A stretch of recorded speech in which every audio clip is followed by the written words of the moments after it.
Today is the anniversary of the apology for the stolen generation, or to the stolen generation.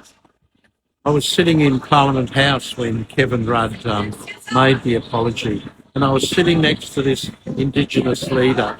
And as Kevin was saying the I am sorry, these big tears rolled out of his eyes and splashed onto my leg. Just splash, splash, splash. And it was so moving, so moving.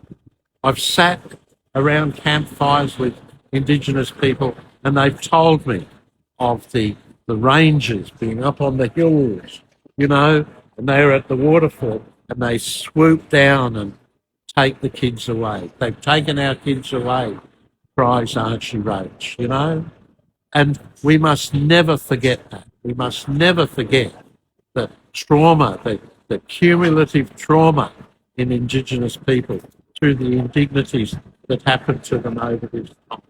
And what gets me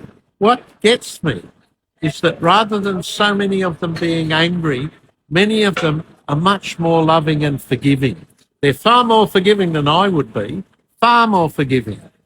And they just say, well, we have to move on.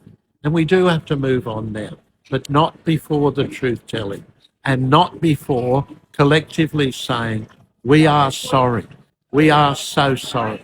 Like it's such a sad thing. Imagine having a kid snatched away from you. That's what happened to them, right? That's what happened to them. Now, I know there are lots of white kids that kind of happened to as well. That's what happened to a whole generation.